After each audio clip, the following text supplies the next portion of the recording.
As we enter the next asana, which is Yathasanishthasana, sit in a comfortable posture that brings ease to your physical and mental space. Any posture is fine, which is comfortable for you. Place your hands on your knees in Bindu Mudra. Gaze forward and visualize Swamiji. As you breathe in Samana Kumbhaka, inhale deeply into your navel region and visualize the fire being kindled. As you internally chant the japa Om Nithyananda Paramashivoham. पर्यङ्कं तत्समाख्यातं यथसंस्थं यथास्थितिः. Next up is Samasana in a cross-legged position with your hands on the knees in Bindu Mudra. Inhale and exhale as deep as possible again and again as you visualize Swamiji in your inner space. इदानीं गर्भिणीनां योगाभ्यासो यथा लघु सुखप्रसवलाभाय प्रोच्यते प्राक्तने पथि. The next asana is Muktasana. Now bring the left heel against the perineum and place the right foot on top of the left foot. Keep your hands flat on your knees. Gaze to the tip of the nose and visualize yourself as a sage liberated by the Supreme Pontiff of Hinduism. निपीड्य सेविनीं सूक्ष्मां दक्षिणेतरगुल्फतः वामं यां येन गुल्फेन मुक्तासनमिदं भवेत्. Next up is Siddhasana. Now, maintain the same posture but shift your gaze up towards your third eye and visualize Swamiji in your inner space. स्थानुसंयमितेन्द्रियोचलदृशा पश्यन् भ्रुवोरन्तरं चैतन्मोक्षकपातभेदजनकं सिद्धासनं प्रोच्यते. Now shift your gaze down to the ground in front of you and engage all three bandhas Mahamudra Bandha as you visualize Swamiji in Siddhyasana. वामपादके इडीजानो सेवनिमधितासुकोठानो. Next up is Rudrasana 2. Now rotate your hands on top of the knees into Bindu Mudra. Shift your gaze up towards your third eye and visualize yourself as Lord Rudra. वामचरण परिदक्षिण राखे एकजुगति ऐसे विधि दाखे. Maintain the posture but shift your gaze to the tip of your nose. Visualize and embody tranquility and an unshakable nature in Santadunasana. आसन की गुण मन की चंचलता meet. The next asana is Siddhasana 2. Now bring your hands in front of your navel. Cup one palm over the other in Samputa Mudra, which is resembling a closed lotus flower, as you visualize Swamiji in your inner space. ऋजुकाय समासीन सिद्धासनमुदीरितं प्रसार्य भुवि पादौ तु दोर्भ्यामङ्गुष्ठमादरात्.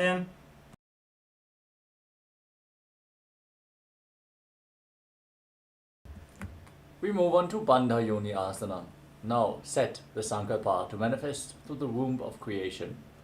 As we get ready to enter into Shanmukhi Mudra, inhale deeply and hold your breath. As you close your mouth with little and ring fingers, your nostrils with the middle fingers, eyes with your index fingers, and your ears with your thumbs in Bandha Yoni Asana. यत्र मध्ये महादेव बन्धयोन्यासने शृणु. Relax.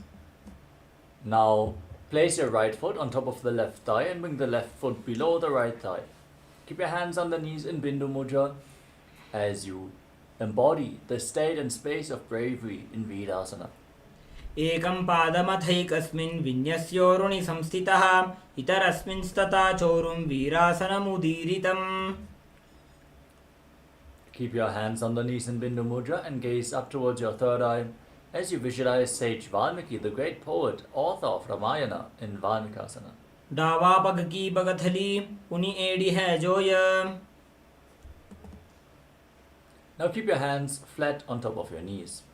Gaze towards the tip of your nose and visualize the Yoni Mandala, visual representation of Devi Paramashiva Shakti in Joni Mudrasana. वामपाद की पगथली जाहि माहिली core. Maintain the same posture but shift your gaze up towards your third eye in Yoni Asana. योन्यासनं पर्वतेन योगं योगफले नीलं तत्कालफललं तावत् खेचरो यावदेव हि. Next up is Bhadrasana 3. As you bring the soles of the feet together, Interlock your fingers around the toes and push the knees down to the ground as you pull your stomach in and up.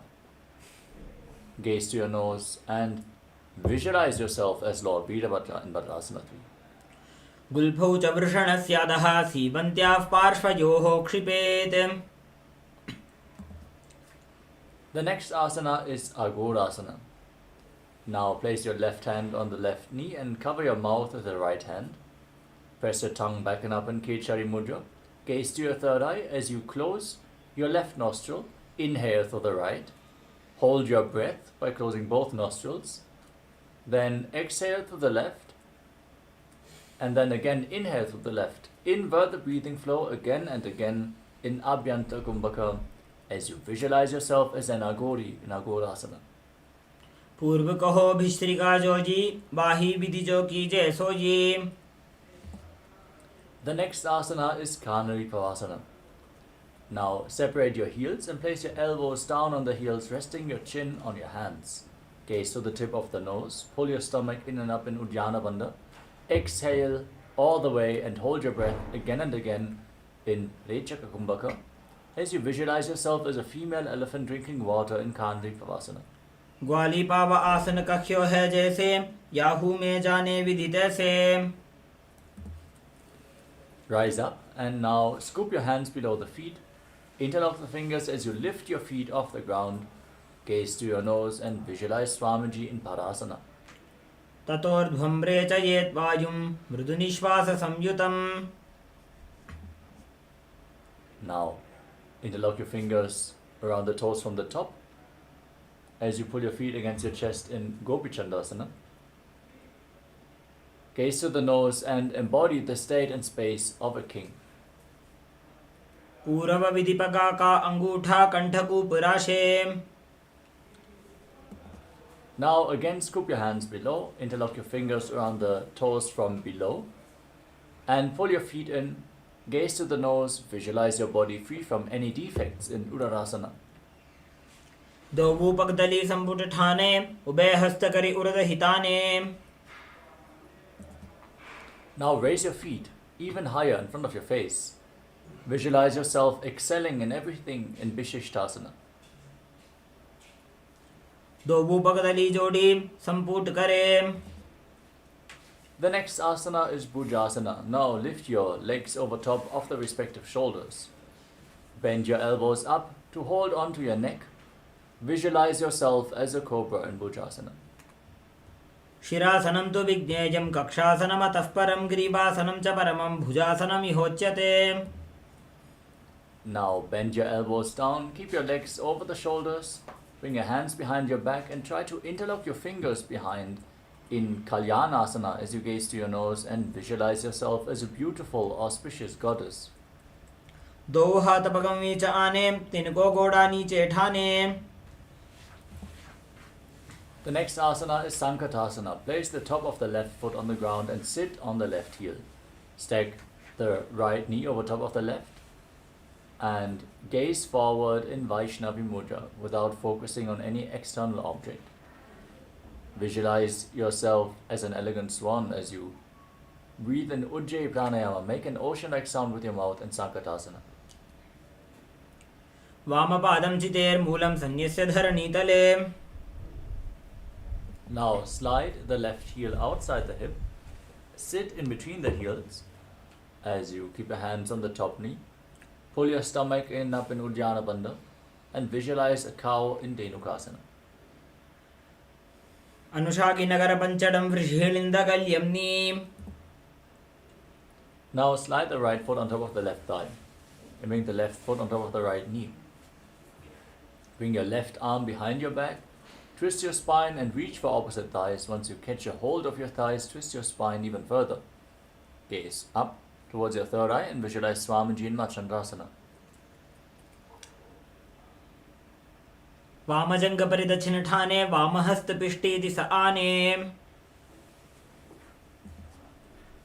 Untwist your spine and catch a hold of your big toes as you lean forward and down.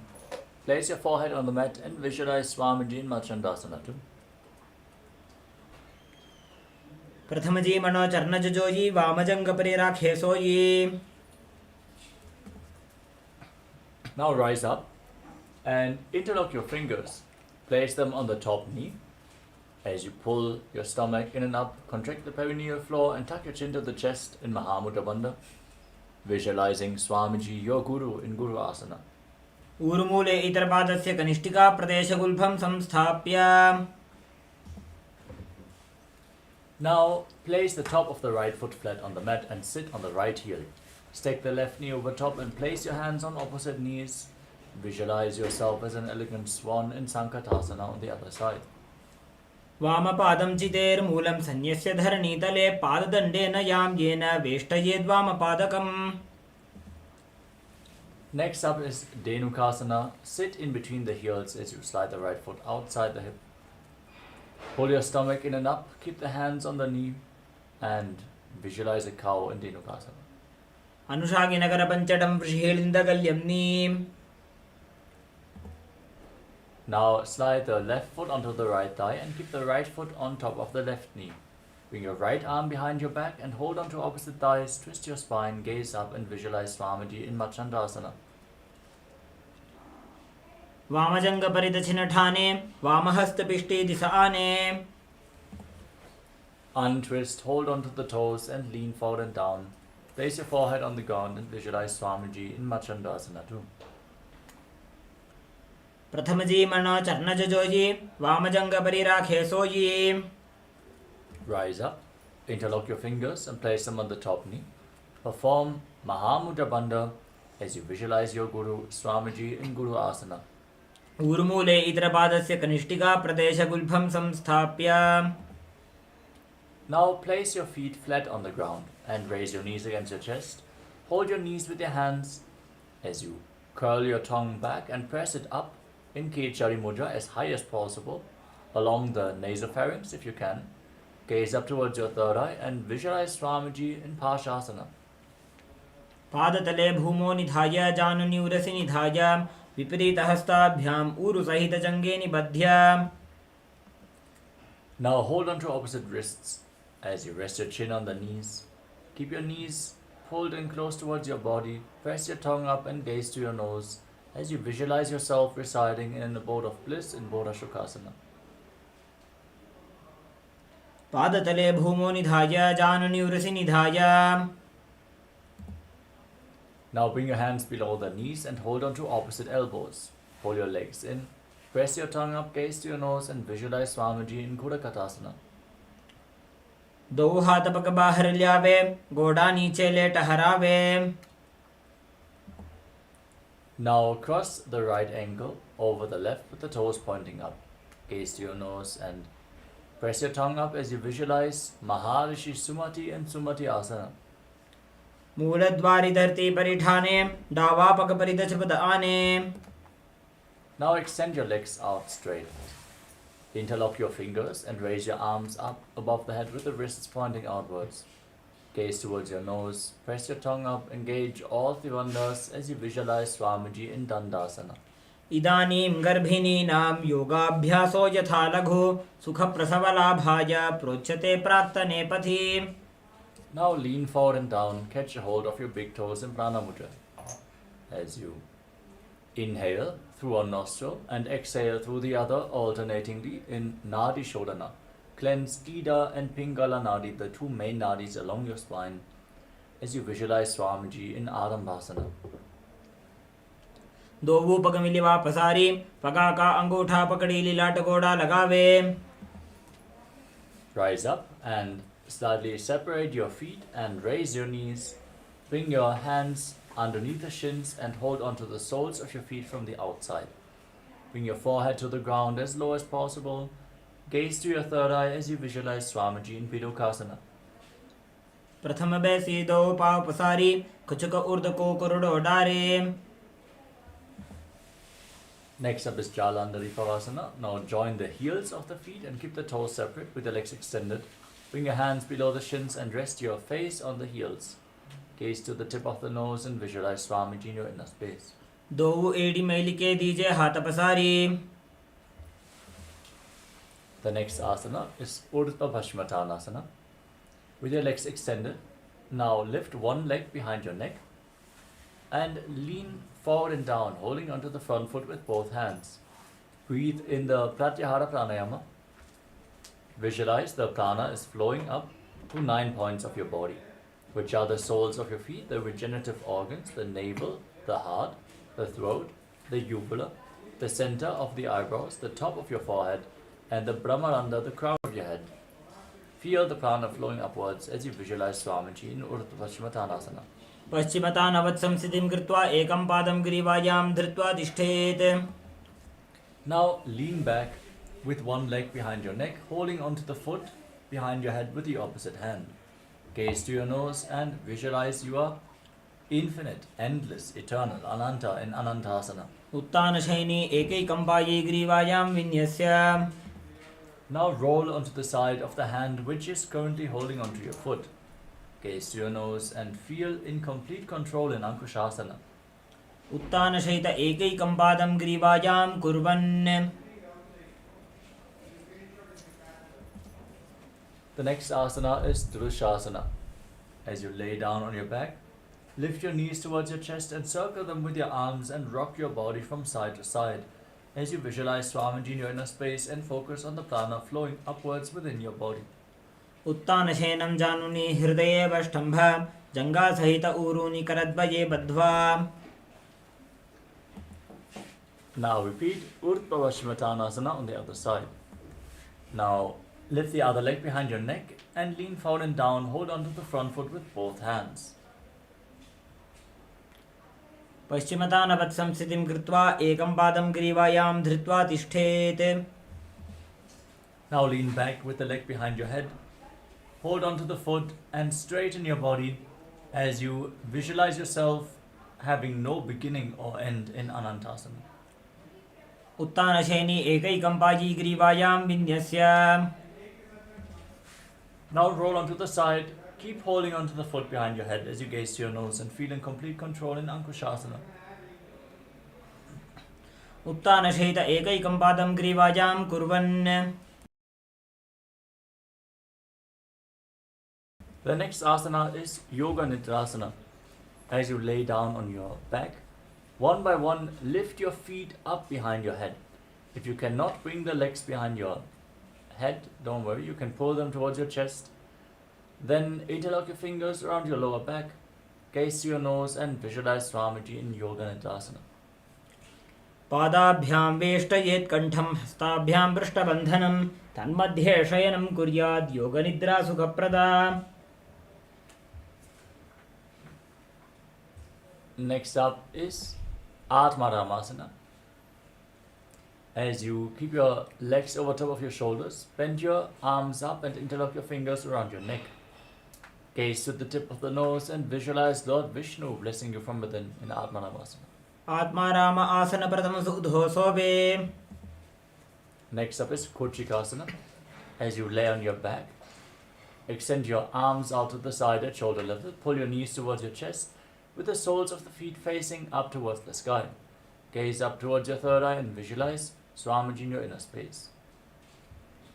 दो हाथ सीधा सा करे तिन सौ ube Sapa करे.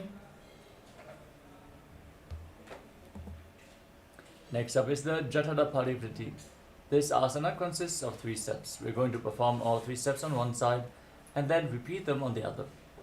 Now extend your arms out to the side and pull your knees to the chest. Then drop one knee to the side and extend the opposite leg down. Bend both knees to the side. Extend the legs to the side. Hold onto the feet and gaze away from the feet. Now return to the center. Drop the other knee to the side. Extend the opposite leg. Bend both knees to the side. Extend your legs to the side, hold onto the feet and gaze in the opposite direction in Jatada Parivriti. परिवृत्ति कुक्षि भागे त्रिधा हि परिकीर्तितः बद्धकोणं सुप्तकोणं ऊर्ध्वकोणमथापि च. Now place your feet flat on the ground with the knees raised. Hold onto your ankles as you push your hips up high. Lock your throat and push the air upwards in Mocha Kumbhaka as you gaze to your nose and visualize yourself as sturdy as a bridge in Dviparapita. परिवृत्ति कुक्षि भागे त्रिधा हि परिकीर्तितः बद्धकोणं सुप्तकोणं ऊर्ध्वकोणमथापि च. Now bring your hands over top of your shoulders with the fingers pointing towards your feet. Raise your hips up high as you visualize yourself as sturdy as stone furniture. Breathe in Sahajra Kumbhaka.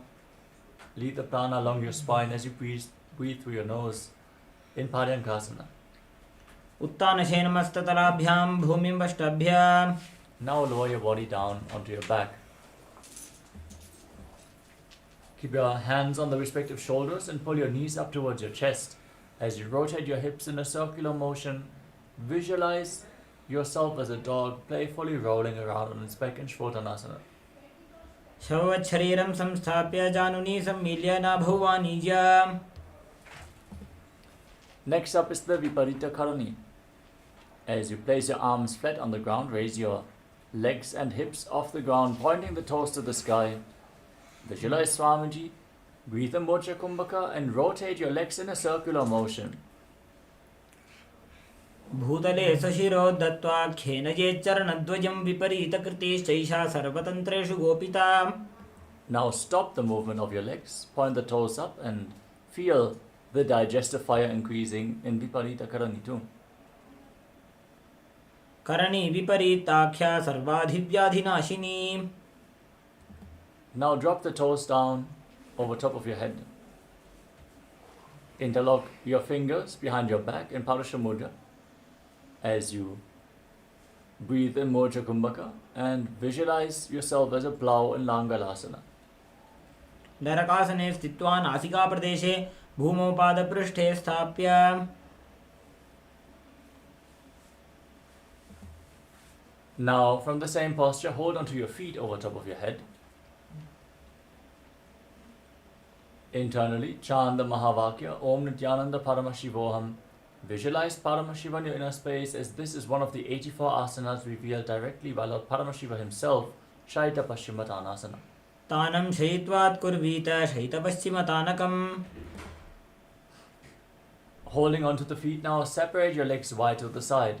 Keep your hips above the shoulder level for balance as you visualize Swamiji in Supta Konasana.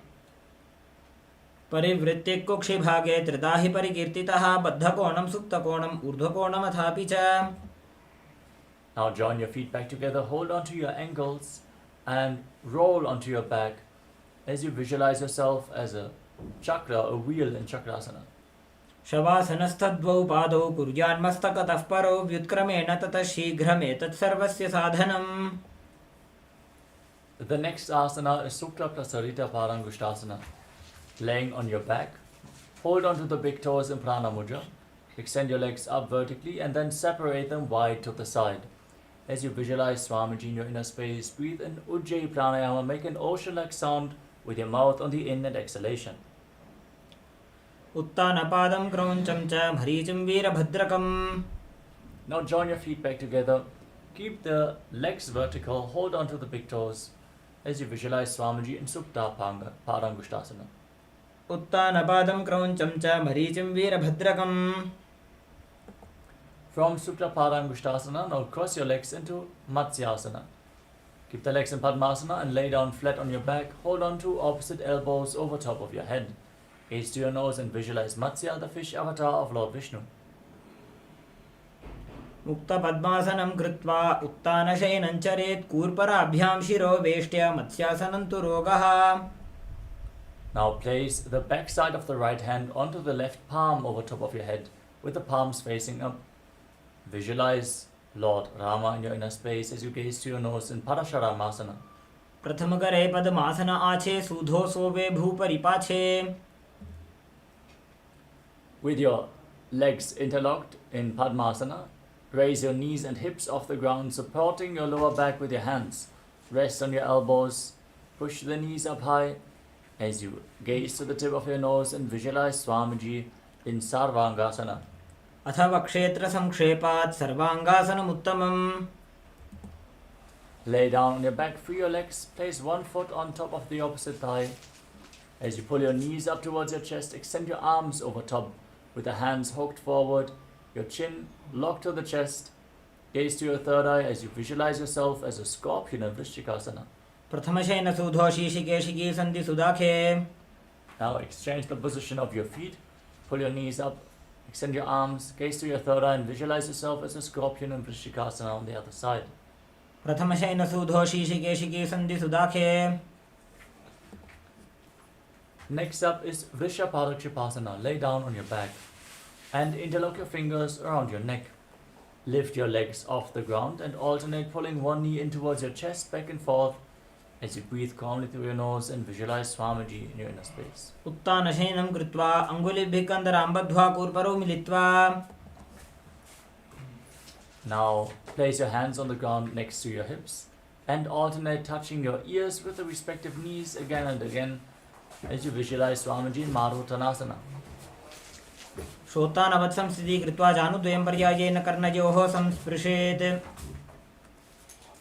We are requesting all the participants here present in Zoom to please switch on your cameras. We are having the focus mode activated, so no other participants will be able to see your video. This is one of the security measures of KAILASA's NSA, so please follow along. Thank you all so much. The next asana is Vrikkasana. As you lay on your back, place your feet flat on the ground, stand up and lay back down again and again as you visualize yourself as a wolf. उत्तानशयनं कृत्वा पादतलाभ्यां भूमिं धृत्वा. Next up is Lutasana. As you kick your legs over top of your body, roll over completely again and again. Visualize Swamiji in your inner space and finally conclude this asana laying on your stomach. उत्तानशयनं पादौ शिर उल्लङ्घ्य भूमौ स्थापयित्वा.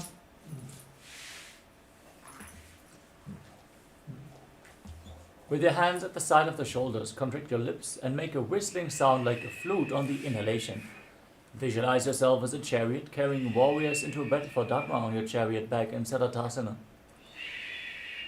निब्जं शयनं कृत्वा नाभिं भूमौ निधाय स्तम्भोद्यस्ताभ्यां भूमिं वष्टभ्य. Now push your body back up into a plank position and jump your feet in between the hands back and forth as you visualize yourself transcend body and mind in Dehalyulankanasana. हस्तद्वयं बद्ध्वा तन्मध्ये चरणद्वयम् उड्डानैव बहिरानीय. Now rise up. Lean forward and down and place your hands flat on the ground. Walk around on the mat on hands and feet as you visualize yourself as a wise 60-year-old elephant. अथ जात्यासनं वक्ष्ये येन जाति स्मरो भवेत्. Next up is the Lolitika Karana from Arimandi posture. Heels together, toes pointing outwards and knees bent. Raise your elbows to the shoulder level. Rotate your arms around the body as you lean back and move your head in all directions.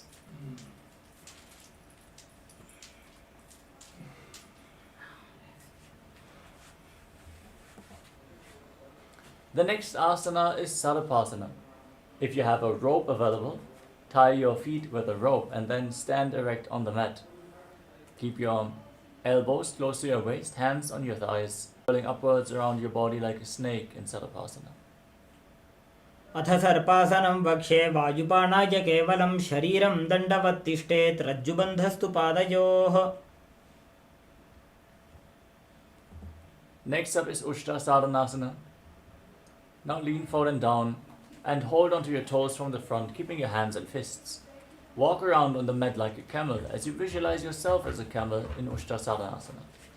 मुष्टिकनिष्ठिका प्रदेशेन भूमौ निधाय उपरि पादतले संस्थाप्य. Now catch your toes from the side. Again, keep your hands and fists. Walking around like a horse in Ashvasana, the horse posture. मुष्टिकनिष्ठिका प्रदेशेन भूमौ निधाय उपरि पादतले संस्थाप्य. Next up is Kapota Nitakasana. As you stand with the heels together, toes separate, interlock your fingers behind your back and pull your hands down towards your calves. Open up your chest, tilt your head back, breathe deeply through your nose, lead the prana along your spine as you visualize yourself as a soaring bird diving. पादतले भूमौ निधाय पृष्ठभागेन हस्तौ जङ्घापर्यन्तं नीत्वा कपोतनिटकं भवति. Next up is the Tala Pushpa Karana. From Arimandi, with the hands in Namaskara Mudra in front of your chest. Bow down to one side, open up your palms, raise the respective heel again and again. As you visualize yourself holding a bouquet of flowers and offering it to Paramashiva.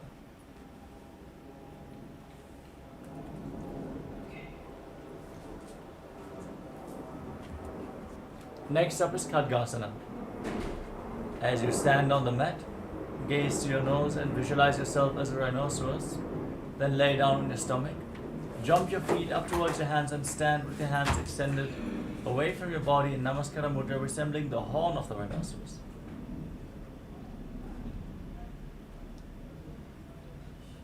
आसनं कृत्वा पादतलाभ्यां भूमिं वष्टभ्य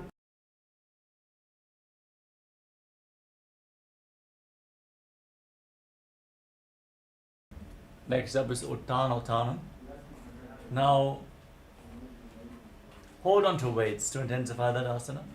As you sit down and stand back up or squat as low as you can, gazing to the nose, visualizing Swamiji in your inner space. पुनः पुनः उत्थातव्यम् असितव्यम् इति उत्थानोत्थानं भवति.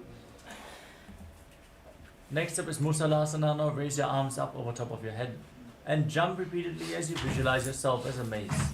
सरलं स्थित्वा ऊर्ध्वं बाहु नयेत्. Next up is Uchcheshakasana.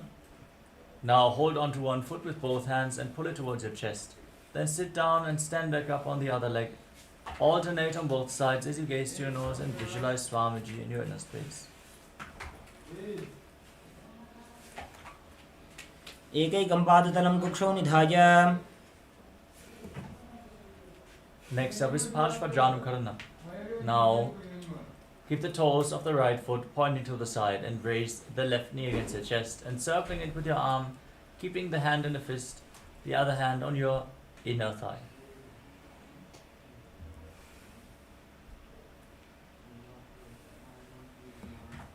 Next up is Tandavasana. Now hold on to weights, extend your arms and the left leg forward. Sit down and stand back up as you visualize yourself fiercely dancing as Lord Shiva in Tandavasana. एकेन पादेन स्थातव्यं ताण्डवासनं भवति. Next up is Brahmanasana. Now raise the left foot against the inner right thigh with the heel against the perineum, hands by the knees, and visualize Lord Brahma blessing you from within in Brahmanasana. ब्राह्मणासनमावक्षे यत्कृत्वा ब्राह्मणो भवेत्. Next up is Garudasana 3. Bring the left leg over and around the right knee and tuck the toes behind the calf. Bring the left arm below the right and join your hands in Namaskara Mudra as you visualize yourself as Lord Garuda. उत्तानकूर्मपीठं च संहस्गारुडमेव च. Now bring the left foot on top of the right thigh and keep your hands relaxed by the side.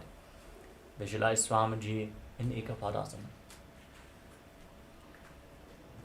दक्षाङ्घ्रिं वामपादस्य जङ्घोपरि निधाय च.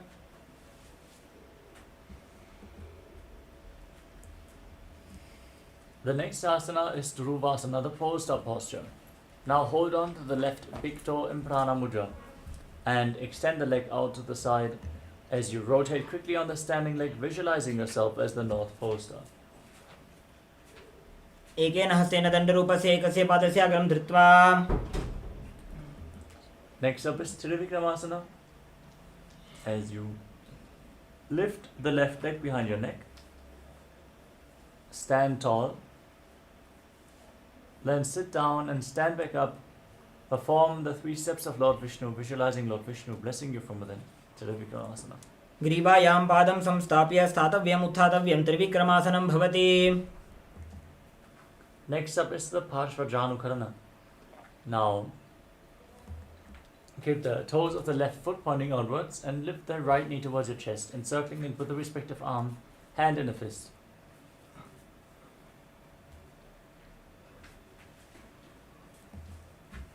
Next up is Tandavasana. Extend your arms and the right leg forward as you sit down and stand back up on the left leg, visualizing yourself fiercely dancing as Lord Shiva in Tandavasana. एकेन पादेन स्थातव्यं ताण्डवासनं भवति. Now raise the right foot towards the inner left thigh with the hands at the side Visualize a Brahma blessing you from within in Brahmanasana. ब्राह्मणासनमावक्षे यत्कृत्वा ब्राह्मणो भवेत्. Now lift the right leg over and around the left knee and tuck the toes behind. Join your hands in Namaskara Mudra as you visualize yourself as Lord Garuda in Garudasana 3. उत्तानकूर्मपीठं च संहस्गारुडमेव च. Now place the right foot onto the left thigh and stand erect on the mat like a rod. Visualize Swamiji in Ekapadasana. दक्षाङ्घ्रिं वामपादस्य जङ्घोपरि निधाय च. Now repeat Dhuruvasana, the post-up posture. Hold onto the right foot, Victor in Prana Mudra as you extend the leg out to the side and visualize yourself as the North Pole star as you rotate quickly on the standing leg. एकेन हस्तेन दण्डरूपस्य एकस्य पादस्य अग्रं धृत्वा. Now repeat Trivikramasana. Hold onto a solid object as you lift your leg behind your neck and stand tall, sit down and stand back up, visualizing Lord Vishnu blessing you from within. ग्रीवायां पादं संस्थाप्य स्थातव्यम् उत्थातव्यं त्रिविक्रमासनं भवति. Next up is Samanaka Karana. From the standing position, heels together, toes pointing outwards, slightly extend your hands away from the hip. Point the fingers one by one. Breathe calmly and recover from this intense sequence of asanas as we get ready for the final 100 asanas of this Dvitiya Vinyasa Krama. Starting off with Gorak Anjali Asana. Now separate your feet and squat down. Bring your hands from the outside in and interlock your fingers in front of your navel. As you visualize the great sage Goraknath in Gorak Anjali Asana, breathe in Jivachala Kumbhaka. Inhale, hold your breath and freely move the prana within your system by the force of your will. प्रथम हि बोहो ये बाहुरी नीचो पुनिहो वे. Next up is Kanchi Asana. From a squatting position, interlock your fingers around your lower back as you visualize Swamiji in your inner space. ऊर्मध्यात् हस्तौ निवेश्य नितम्बं धृत्वा पादतलाभ्यां भूमिं वष्टभ्य. Now bring your heels together, close towards your perineum and interlock your fingers around the lower back. Gaze towards your navel and visualize Bhagavan Kala Bhairava, the Lord of Time in Bhairava Asana. दो ऊपक की थल्या की माहिली core मिलाई फना पानी उकड़ मोड़ वैसे. Now with your heels together, toes separate, join your hands in Anjali Mudra and raise them behind your head, fingers pointing down towards the ground. As you visualize yourself as a boar, which is one of the avatars of Mahavishnu in Varahasana. पाकथली की माहिली core मिलाई फना पानी उकड़ मोड़ वैसे. Next up is Pripitasana. Now hold onto your big toes in Prana Mudra and raise your hips to the same level as your knees as you visualize Swamiji in your inner space. पार्श्वद्वय सम्मील्य स्थित्वा नितम्बं जानुप्रदेश आनीय. The next asana is Bakasana. Place your hands flat on the ground and bring your knees onto your arms towards your armpits. Lean forward, find balance, lift your feet off the mat and visualize yourself as a crow in Bakasana. हस्ताभ्याम अवनिमवष्टभ्य. The next asana is Ashtanga Kapali Asana.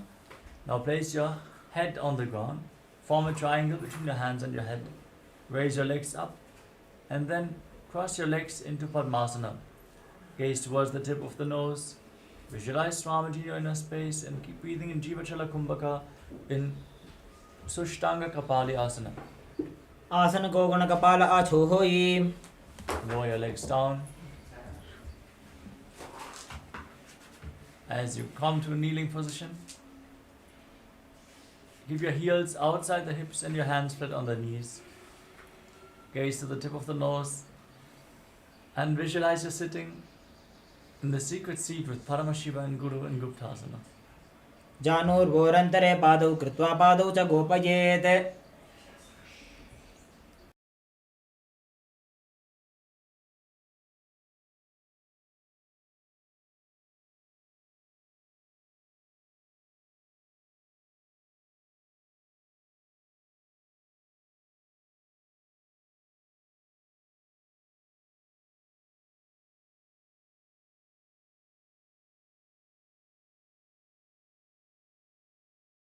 The next asana is the Vrikshasana too. Now, place your hands down on the ground. Set yourself up in front of a wall if needed, as you're going to enter into another inverted posture. Now raise your legs up and visualize yourself as a tree with deep roots going into the ground in Vrikshasana too.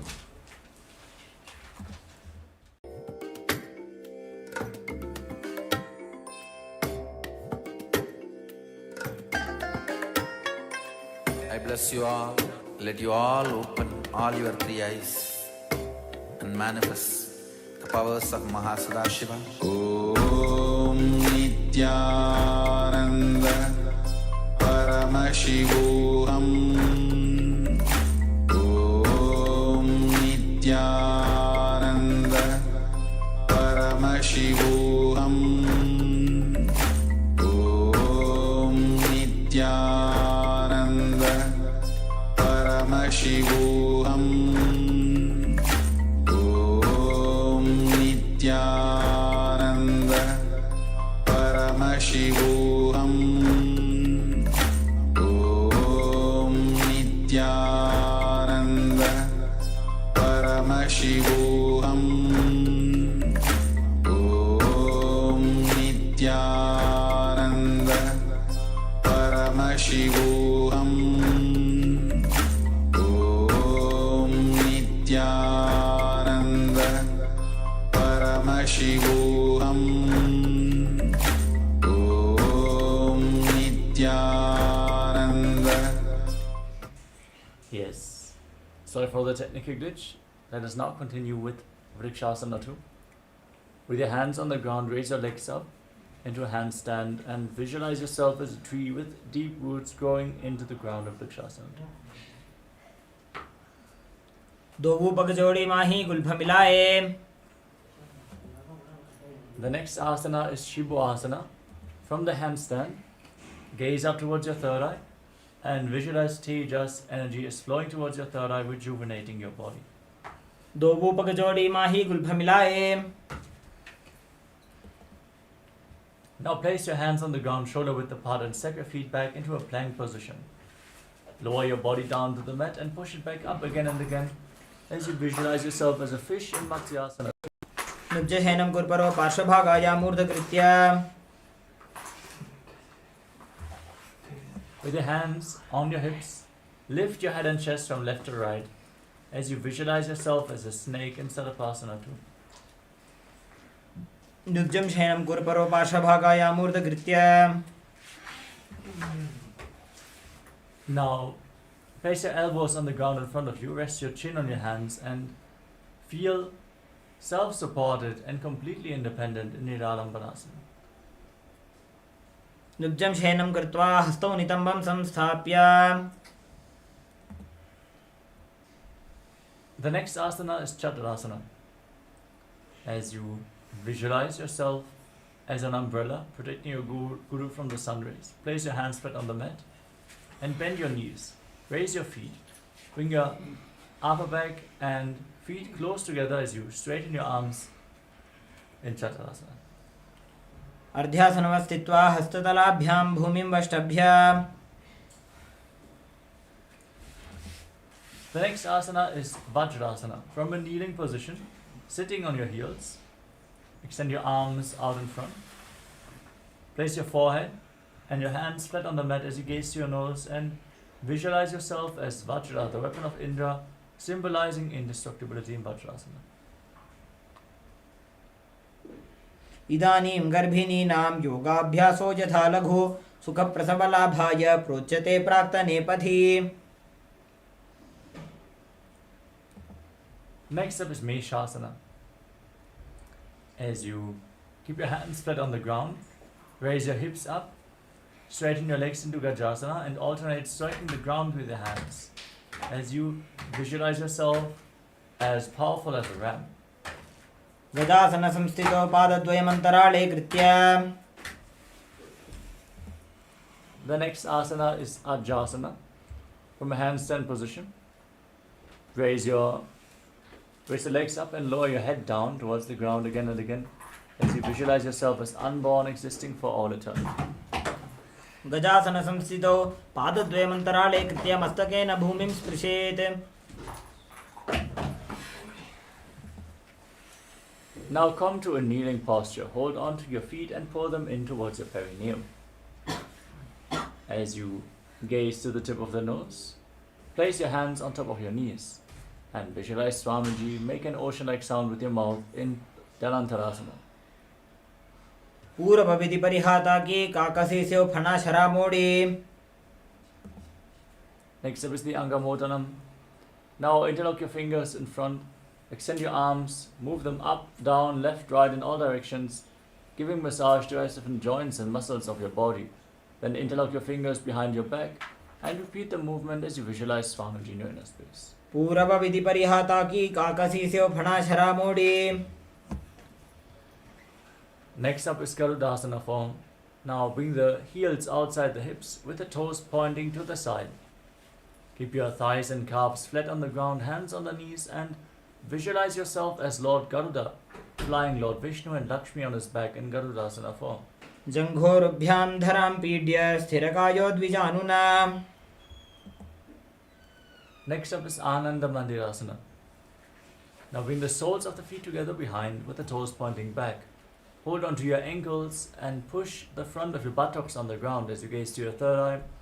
Visualize yourself residing in the blissful space of a temple. अथ वक्षे वीरनाथ आनन्दमन्दिरासनम्. Next up is Mandukasana 2. Now cross your feet and sit on the heels. As you place your hands below the knees, pull your stomach in and up in Uddiyana Bandha, press your tongue up flat against the palate of your mouth in Manduki Mudra, and visualize yourself as a frog in Mandukasana 2. पृष्ठं सम्पीड्य गुल्फाभ्यां जान्वङ्गे सवलयाकृतिः. Next up is Narasimhasana. Now tuck the toes and sit on raised heels as you place your palms on the ground in front of your body with the thumbs touching. Gaze to your nose and visualize Narasimha, the lion man avatar of Mahavishnu in Narasimhasana. दो वो फणा पानी होए वैसे एड़ी Mailer गुदानी वैसे. Now sit on the raised heels and cover your mouth with your hands. Bring your thumbs underneath the teeth and close your lips. Inhale through the right nostril and exhale through your mouth in Vishlaka Pranayam as you gaze to the nose and visualize yourself as Devi, victorious over all your fears in Vishlakasana. दो बगा की एड़ी जोजी घोड़ा फणो बाण पुनि होई. Next up is Makadasana. As you bring the soles of the feet together with the toes pointing back, sit on your heels and then bring your hands towards your armpits and imitate as if you are a monkey stretching itself. Gaze to your third eye and visualize yourself as a playful monkey in Makadasana. दो वो पगदले संपुट आने तिनकी पिष्टि भूमि परिठाने.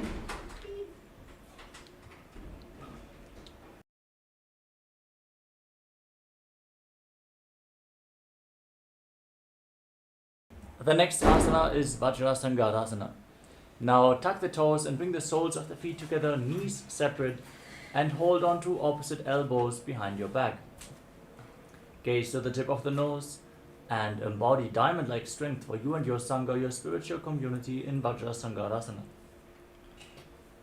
प्रथम पणा पानी होए वैसे दो वो एड़ी गुदानी वैसे. Next up is Kanjanasana. Now cross your feet and sit on the heel. Place your hands flat on the ground next to your body. As you pull your stomach in and up in Uddiyana Bandha, gaze to your nose and visualize perfect health beyond any and all physical or mental ailments in Kanjanasana. खञ्जनासनमावक्षे जित्कृत्वा सुस्थिरो भवेत्.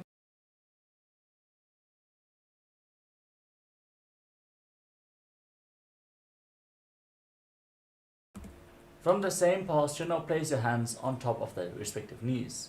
Make your upper back and neck stiff like the shell of a turtle as you embody a turtle with a stable body and mind to live for centuries.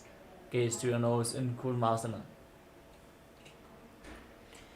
गुल्भौ च वृषणस्याधो व्युत्क्रमेण समाहितौ ऋजुकाय शिरो ग्रीवं कूर्मासनमितीरितम्. The next asana is Yogasana. Keep your hands on the knees and relax your upper back and neck. Gaze to your nose and visualize Swamiji in your inner space. गुल्भौ च वृषणस्याधो व्युत्क्रमेण समाहितौ ऋजुकाय शिरो ग्रीवं कूर्मासनमितीरितम्. The next asana is Vijogasana. Stand on your knees and cross your feet behind your back.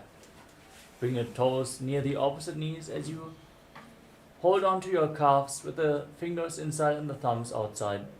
Gaze up towards your third eye as you visualize the space of eternal oneness, Advaita, with your Guru Swamiji. गुदं नियम्य गुल्भाभ्यां व्युत्क्रमेण समाहितः.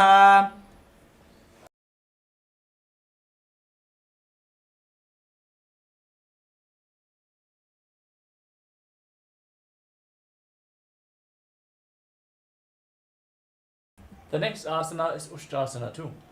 Now place the top of the feet flat and lean back, holding on to your heels. Push your hips forward, tilt your head back all the way and visualize yourself as a camel. मेरुदण्डग्रन्थिदाढ्य सम्पिपादयिषुः पुमान्. The next asana is Jatyasana too.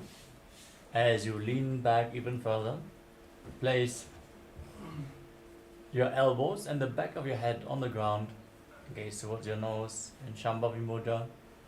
Visualize yourself as a lotus blooming as you keep making an ocean-like sound with your mouth on the in and exhalation in Ujjayi Pranayama. दोबो एडी संपुट करे सोले मूलद्वारितरिधरे.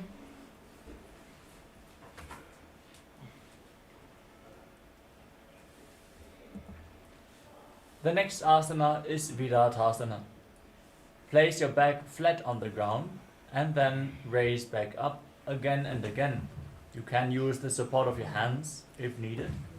As you gaze to the tip of the nose, visualize the healing and liberation of all causal, subtle forms of your body in Virathasana. जङ्घापृष्ठिभूमौ निधाय जङ्घोदरयोः ऊरुनी संस्थाप्य. The next asana is Kapotasana. As you lean back, bring your arms over top of your shoulders, your head in between the heels. Try to bring your forearms on the ground and visualize yourself as a beautiful dove in Kapotasana. मेरुदण्डग्रन्थिदाढ्य सम्पिपादयिषुः पुमान्. Now stand on your knees, tuck your toes behind, hold on to opposite arms in front of your chest. Gaze towards the tip of the nose. Internally chant the Mahavakya, Om Nithyananda Paramashivoham. Declare the boon, request the boon that you want to have manifested by Paramashiva. As this is the boon fulfilling posture, receive your boon from Paramashiva in Varasana. जानुनी भूमौ संस्थाप्य हस्ताभ्यां बाहु परस्परं धृत्वा सरलं तिष्ठेत्. Now lean forward and down. Place your forearms on the mat and sit on the heels with the toes tucked. Rest your head on your hands and visualize yourself as Varaha, the boar avatar of Lord Vishnu in Varahasana too. सूर्यं चन्द्रं भेदनानि आसनानि निकथ्यते. The next asana is Mundasana. With your forearms on the ground, elbows shoulder width apart, the fingers interlocked, place your head on the ground and support it with your hands. Raise your hips above the shoulder level, straighten your legs and then lift your legs up straight into a headstand. You can lean against the wall for support if needed. Gaze towards the tip of your nose and visualize yourself as a lopped tree as you breathe calmly through your nose in Sahadra Kumbhaka in Mundasana. अधो मुण्डासनं वक्षे सर्वेषां प्राणिनां सुखम्. Lower your legs down and come to a kneeling position. Sit on the heels and separate the knees as you bring your head down in between the knees, interlock your hands over your head and bring the elbows outside the legs. Gaze to the nose as you inhale through your nostrils and exhale through your mouth again and again, visualizing Swamiji in Andhasana.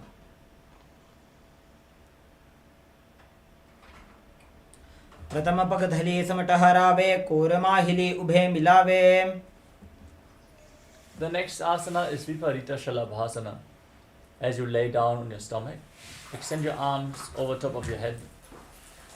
Hold on to weights to intensify this asana as you lift your arms, your chest and your legs off the ground and hold, visualizing yourself as a locust. शलभासन भेदाश्च नटभेरुण्ड नामके.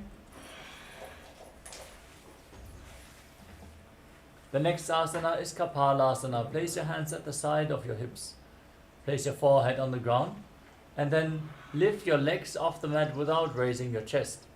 Visualize a skull representing the mind with purified thoughts and the strong will to attain enlightenment in Kapalasana, the skull posture. कपालं भूमौ निधाय ऊर्ध्वं पादौ नयेत्. The next asana is Akasha Kapotasana. With your arms flat on the side of your body, raise your hips and then kick your legs up over top of your body. Place your feet flat on the ground in front of your face if you can. Bend your back and visualize yourself as a free and open dove in Akasha Kapotasana. उष्ट्रासने स्थित्वा चरणौ भूमेरुत्थाप्य. Lower your legs down and come to a kneeling posture. Lean forward and place your forearms on the ground, your navel on the thighs. Visualize yourself as a sparrow in Chatakasana. कूर्परपर्यन्तौ हस्तौ धरामष्टभ्य. With your forearms on the ground, raise your hips and kick your legs up over top of your body. Bend your knees and touch the back of your head with your toes as you visualize yourself as a scorpion in Vrishchikasana too. विच्छेव पुच्छ प्रतिमाङ्घ्रिपार्श्वे धृत्वा सशीर्षे चिबुकं विधार्यकौ.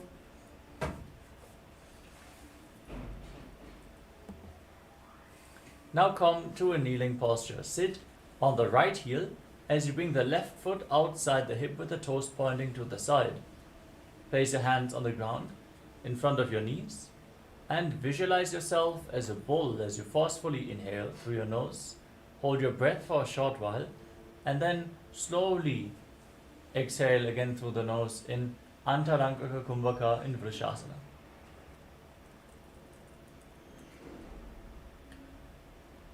याम्यगुल्भे पादमूले वामभागे पदेतरं विपरीतं स्पृशेत् भूमिं वृषासनमिदं भवेत्. The next asana is Lolasana. Now, with your hands on the ground, lift your entire body off the mat.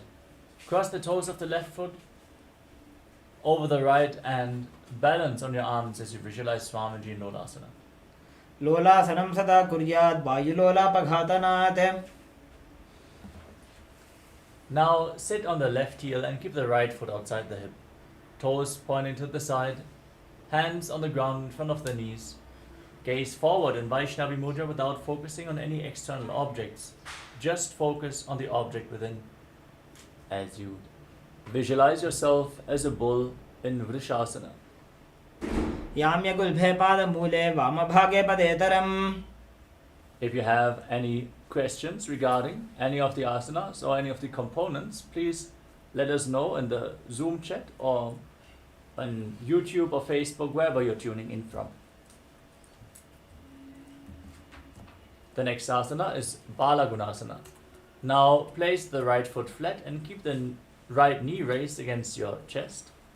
Place your hands on the respective knees and visualize Balagunahai, one of the 84 siddhas in your inner space. आसन को गुणजलबिका रजाई.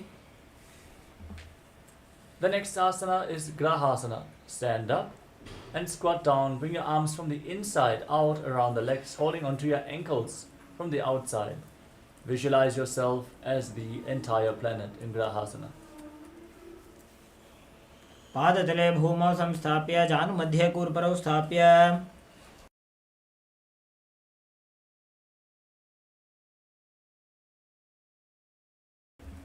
Now repeat Balagunasana on the other side. Keep the left foot flat and sit on the right heel with the hands on the knees, visualizing Balagunahai in your inner space. आसन को गुण जल विकार जाई. The next asana is Utkatasana. Step both the feet in and sit on the raised heels. Keep your hands on the knees together. Hold on to weights if you want to intensify this asana as you visualize Swamiji in your inner space. युजास् पिजोस्तीत ऊर्वजानु यत्रासने पादतलद्वयोपरि. The next asana is Vajrasangarasana too. With the soles of the feet together, knees separate, sitting on the raised heels. Hold on to opposite elbows behind your back and visualize Swamiji in your inner space. प्रथम पणा पाणी होय जैसे दोबू एड़ी गुदा निवैसे. Next up is Anilasana. Place your hands flat on the ground and step your heels on top of the back of your hands. Squat down all the way. Keep your arms completely straight as you gaze to your nose and visualize you are able to live off of air alone. दोबू हाथ भूमि परिठाने कहुने जाड़ी नाभि लगाने. The next asana is Padukasana. Place the back side of your hands on the ground and step your feet on top of your palms. Wrap your hands around the feet like shoes. As you walk around on the mat, visualize yourself wearing padukas, walking across India in Padukasana. हस्ततलयोः पादतले कृत्वा तिष्ठेत् गच्छेत् पादुकासनं भवति. Next up is Kukutoddanasana. Now place your hands flat on the ground and kick your legs up and let them fall back down again and again as you visualize yourself as a rooster. हस्ततले भूमौ कृत्वा पादतले च ऊर्ध्वमुड्डानं कृत्वा. The next asana is Viparita Nrityasana. With your hands on the ground, raise your legs up into a handstand and with your legs over top, dance around on two hands. Feel yourself become free of all inhibitions. हस्ततलाभ्यां भूमिं वष्टभ्य ऊर्ध्वपादाग्रे कुर्वन्. The next asana is Kunjarasana. With your feet separate, place one hand on the ground, keep the arms straight and place the other hand on your respective ear. Visualize Swamiji in your inner space and breathe calmly through your nose in Sahadra Kumbhaka. अथ वक्षे महादेव कुञ्जरासनमुत्तमं करेणैकेन पादाभ्यां भूमौ तिष्ठेत् शिरःकरः. Now place the other hand on the mat, lift the other hand to the chest, to the ear, as you visualize Swamiji in Kunjarasana on the other side. अथ वक्षे महादेव कुञ्जरासनमुत्तमं करेणैकेन पादाभ्यां भूमौ तिष्ठेत् शिरःकरः.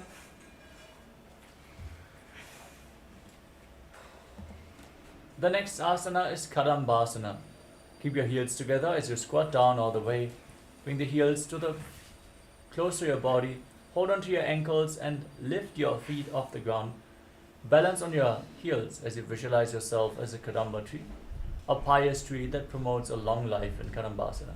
पार्ष्णिभ्यां भूमिं वष्टभ्य हस्तद्वयेन कुल्फौ धृत्वा. The next asana is Bhavana Muktasana. Now place your feet flat on the ground and pull your knees against your chest with your hands. As you breathe deeply through your nose, lead the prana along your spine and visualize any excess vata being released from or balanced within your system. द्वयोस्तु पादयोः पाणिं लात्वा स्वस्वनितम्बके जानुनि वक्षसि साधुर्बिभ्रति करबन्धनैः. The next asana is Chakorasana. Now lift one leg behind your neck and extend the other leg forward. Keep your hands at the side of your body and then lift your entire body off the ground. Gaze to your third eye and visualize yourself as a powerful source of energy. पूर्वतानं चतुष्पादपीठं वज्रासनं तथा. Now hold on to the big toes in Prana Mudra with index and middle fingers. Keep the left leg straight and pull the right foot towards your ears if you're pulling a bowstring. Visualize yourself as a bow in Dhanurasana too. पादाङ्गुष्टौ तु पाणिभ्यां गृहीत्वा श्रवणावधि. Next up is Ashtavakrasana. Lift the right foot over your right shoulder and place the left foot on top of the right. Extend your legs out to the side as you lean forward and lift your body off the ground. Balance on your arms, visualizing yourself as a flying crane. वासिष्ठमथ कौण्डिन्यम् ऊर्ध्वकुक्कुटमेव च.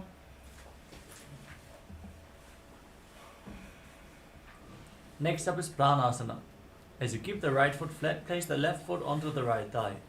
Bring the right shoulder underneath the raised knee and push the left knee to the ground. As you gaze to your third eye and visualize you are immortal and able to exist solely on prana and pranasana. एतत् प्रभेदं वक्ष्यामि करोति यः स चामरः.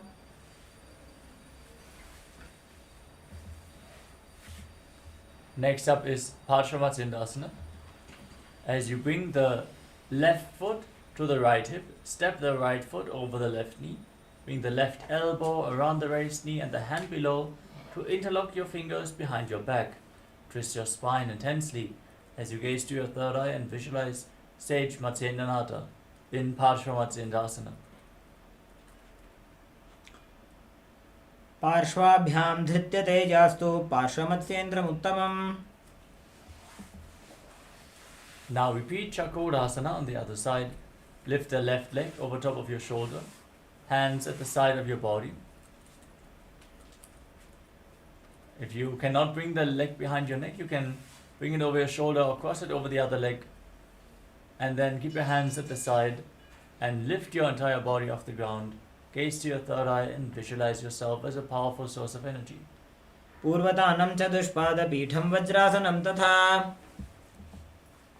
Next up is Dhanurasana 2.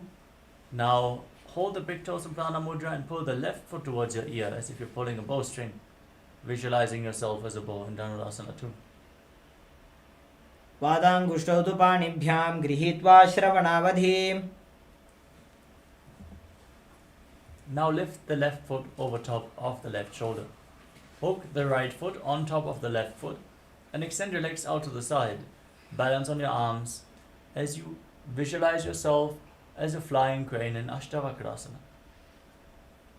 वासिष्ठमथ कौण्डिन्यम् ऊर्ध्वकुक्कुटमेव च. Now place the left foot flat and place the right foot on top of the left thigh. Bring the left shoulder underneath the raised knee and push the right knee to the ground as you gaze to your third eye and visualize you are immortal and able to exist solely on prana and pranasana. एतत् प्रभेदं वक्ष्यामि करोति यः स चामरः. Now bring the right foot outside of the left hip and step the left foot over the right knee. Bring your right elbow outside the raised knee and the hand below to interlock your fingers behind your back. Gaze to your third eye and visualize Sage Matsyendranath and Parshvamatsindasana.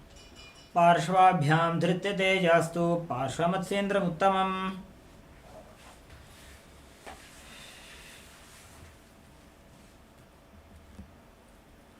The next asana is Ardha Paschimottanasana. Now keep one heel against the perineum and give the other leg straight. As you lean forward and down, hold on to the front foot with both hands and breathe in Jiva Chala Kumbhaka. Move the prana freely within your body as you visualize Swamiji in your inner space.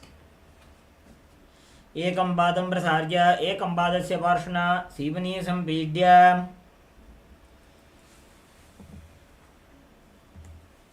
Next up is Kranchasana.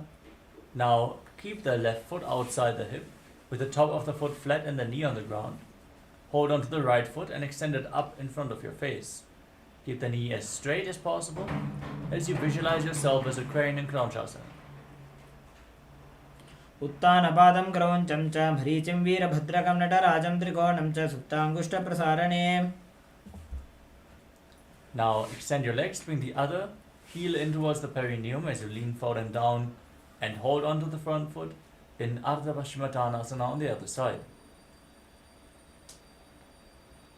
एकं पादं प्रसार्य एकं पादस्य पार्श्वना Seoni सम्पीड्य. Next up is Kraunchasana on the other side. Now bring the right foot outside the hip, the top of the foot flat, knee on the ground, and extend the left foot in front of your face. Visualize yourself as a crane, Krauncha.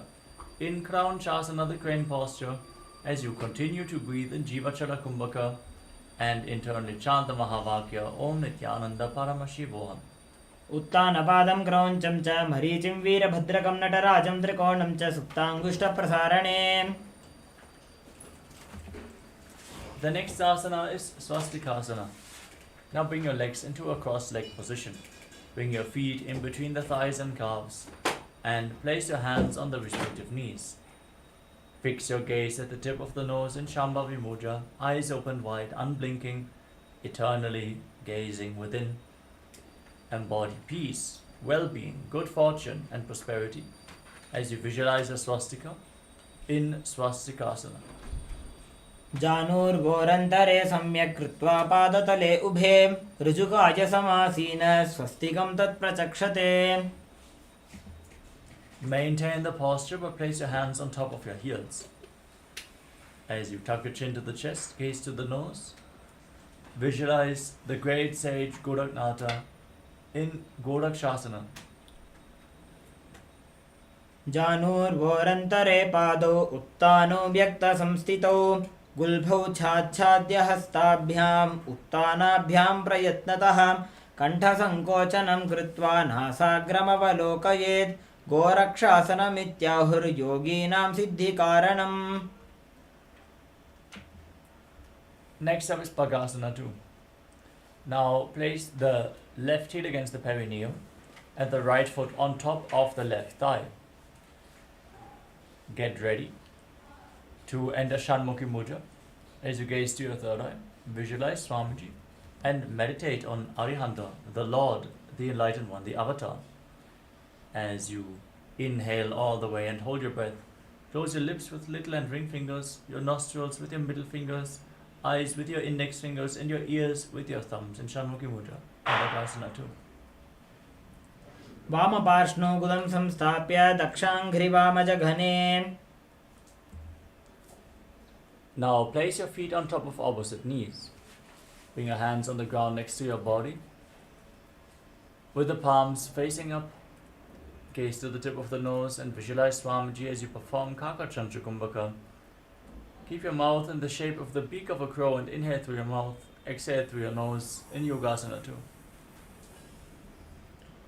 उत्तानो चरणौ कृत्वा संस्थाप्योपरि जानुनोः आसनोपरि संस्थाप्य चोत्तानं करयुग्मकं पूरकैर्वायुमाकृष्य नासाग्रमवलोकयेत्.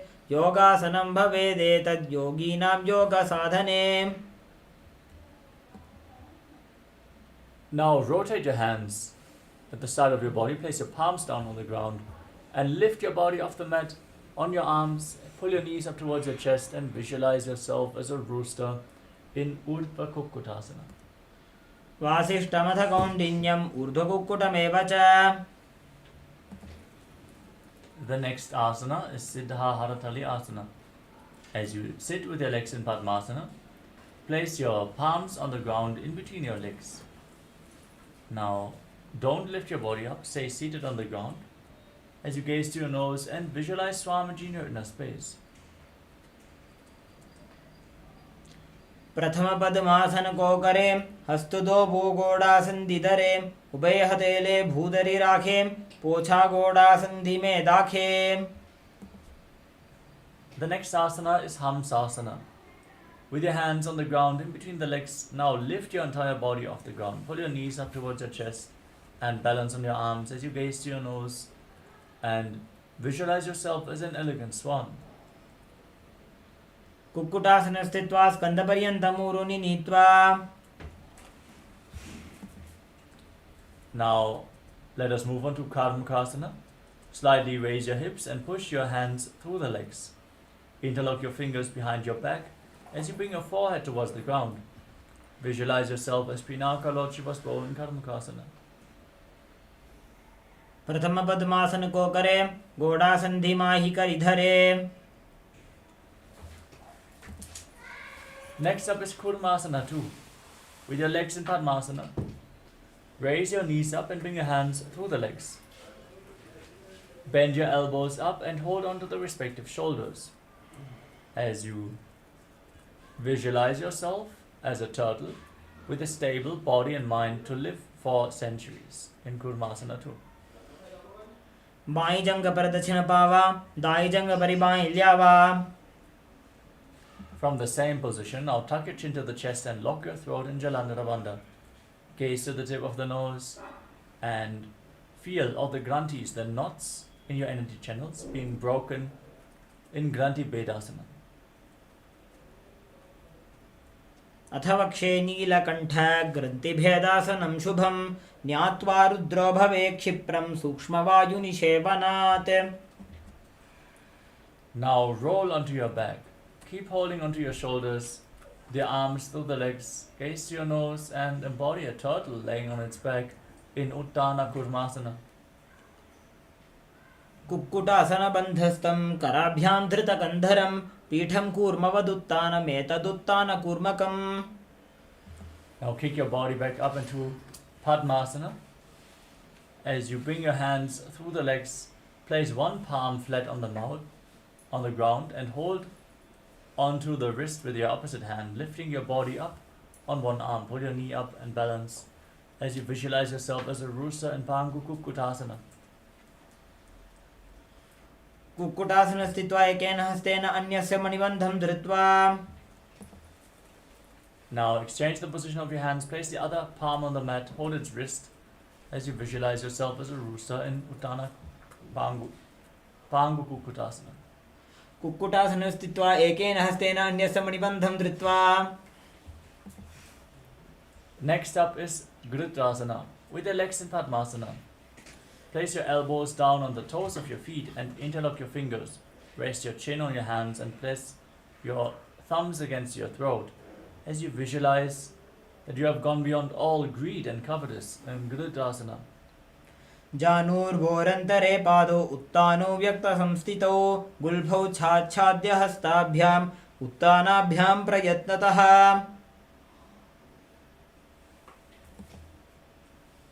Now place one hand on top of the other with the palms facing up and rest your hands in your lap. Maintain Padmasana as you gaze to your nose. Perform Mahamudra Bandha and visualize Swamiji in Padmasana 3. उत्तानो चरणौ विधाय विधिवत् शक्तिस्थितो योगिरात्. Now place your hands on the respective knees. Gaze to your nose and visualize Paramashiva in your inner space as you internally chant the Mahavakya Om Nithyananda Paramashivoham in Padmasana 4. एतत् पद्मासनं कुर्यात् प्राणवायुप्रसिद्धये शुभासनं सदा ध्यायेत् पूरयित्वा पुनः पुनः. Next up is Karmukasana 2. Now keep your left hand on the left knee and bring the right hand into Prana Mudra. Hold onto the big toe as you pull the right elbow back as if you're pulling a bowstring. Moving the big toe round and round. Repeat the movement on the other side as you visualize yourself as Pinaka Lord Shiva's bow in Karmukasana 2. अथान्यासनमावक्ष्ये योगपूरकरक्षणात् कृत्वा पद्मासनं पाद अङ्गुष्ठजङ्घयोस्थितं हस्तमेकं तु जङ्घाय कार्मुकं कूर्परोर्धकं पद्मासने समाधाय अङ्गुष्ठं परिधावयेत्. The next asana is Karmukasana 3. From Padmasana, bring your feet in closer towards your body and cross your arms behind your back. Hold on to the big toes in Prana Mudra. As you gaze to your nose, engage all Trivandhas and visualize yourself as Paramashiva's bow in Karmukasana 2. Karmukasana 3. कार्मुकासनमाक्षित्य उदरे पूरयेत् सुखं तदवायुर्वसो याति कालेन सूक्ष्मवायुना. Now keep holding onto the big toes as you raise your head and chest, gaze to your third eye and gaze up. Visualize yourself as the action of Paramashiva's third eye destroying anything you come across in Dridhasana. ऊरुभ्यामुपरि स्थाप्य पादयुग्मं प्रयत्नतः दक्षिणं सव्यदेशे च सव्यं दक्षिणदेशके करद्वयं पृष्ठदेशे परिवृत्या प्रयत्नतः पादाङ्गुष्ठयुगं सम्यक् कराभ्यां सन्निगृह्य च. From the same posture, now roll onto your back, lay flat. Keep your knees down, arms crossed behind, holding onto the big toes if you can. Gaze to your nose and breathe calmly in Sahadra Kumbhaka as you visualize yourself as a snake in Nagrasana. प्रथम पद्मासन को ठाने, दो हाथ पाछाने आने, पाद अंगूठा पकड़े आनी, सोबई कहुन्या कुल्या पानी. Now free your arms and legs. Place your feet flat on the ground and interlock your fingers around your neck. Breathe deeply through your nose in Sahadra Kumbhaka.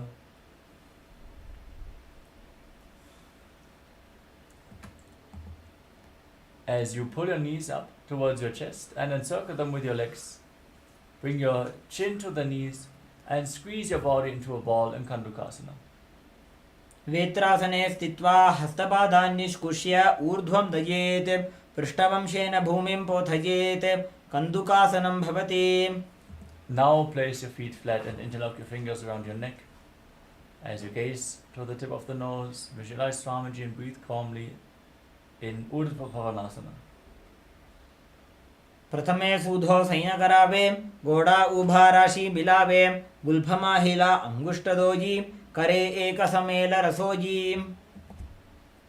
Now bring your hands underneath your heels with the palms facing up. Push your hips off the ground as you lock your throat. Forcefully push the air against the throat lock in Mocha Kumbhaka. As you visualize yourself as powerful as an alpha ape in Markata Pitasana. उत्तानशयनं पादतले, उत्तानहस्तयोः स्थापयेत्, पृष्ठभागमुत्रमजेत्. Now bring your hands to the hips and extend your legs. Keep your hips raised off the ground. As you point the toes, gaze to the nose and visualize Swamiji in Uttana Shikipita-kasana. जङ्घूरुबलहीनश्चेत् उत्तानशिखिपीठकम् अप्रमत्तः प्रकुर्वीत भुक्तेः प्राग्विजितेन्द्रियः. Now raise your legs up, point the toes to the sky, and then place your arms flat on the ground for balance. Visualize yourself blissfully traversing through Narakaloka unscathed in Narakasana. ग्रीवाकण्ठेन भूमिं विष्टम्भ पादाग्रद्वयमूर्धमुत्रजेत्. Now bring your hands to the lower back, straighten your entire body into a plank, and then lower your legs down, anchor them, keep your core engaged intensely as you visualize yourself as a boat crossing the ocean of samsara in Tiryanokasana. नौकावत् स्थित्वात् ऊर्ध्वं पादाग्रद्वयं नयेत्.